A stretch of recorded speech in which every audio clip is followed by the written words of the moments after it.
kəndinin 2 sakini var. Ölkə başçısı İlham Əliyev və onun qızı Leyla Əliyeva. Qəbələnin Küsnət kəndi bu 2 sakinə görə boşaldılıb. Hazırda kəndə giriş qadağandır.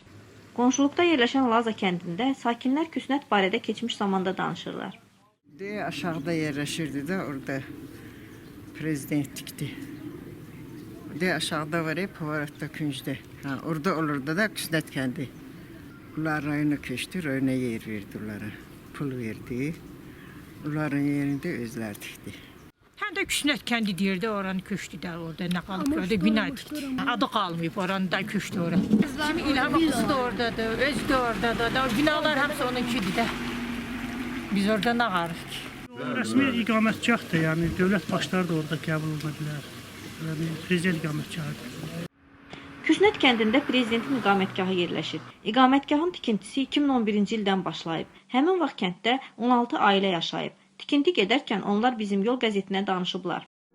Uşaqlar Çeçenistanda işləyib gəlib burada ev düzəldirlər. İndi də buradakılar deyir ki, kənddən çıxın gedin. Hamıya deyirlər ki, sizin ürəyinizdə köçmə fikri yoxdur. Deyir, buradan köçməsəniz kəndə 14 metrlik qala çəkiləcək. Siz qalanın içində yaşayacaqsınız. O villanın arxasında 60 ağac fındığım vardı. İndi onu zəbt eləyiblər. Villadan içəri keçməyə icazə vermirlər. Neçə dəfələrlə gedib işi saxladıq. Yamac qazıblar. Oranı tualet ediblər. Villanı tikən fəhlələrin getdiyi tualetin tullantıları bizim istifadə etdiyimiz çaya tökülür.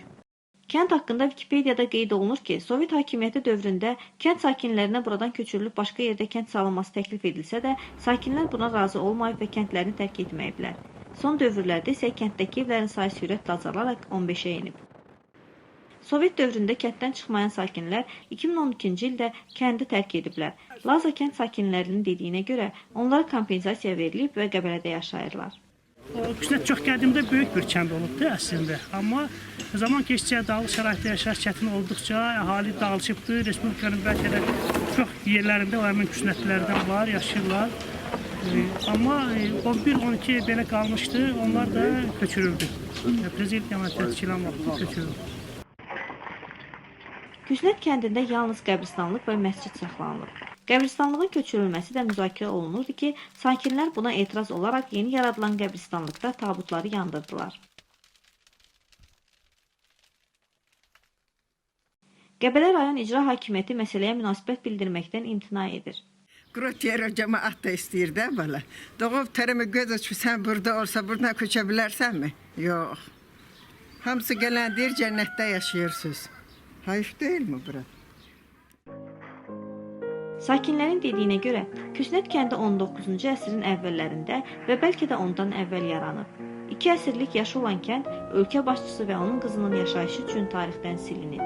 Qəbələdə artıq Küsnət adlı kənd yoxdur.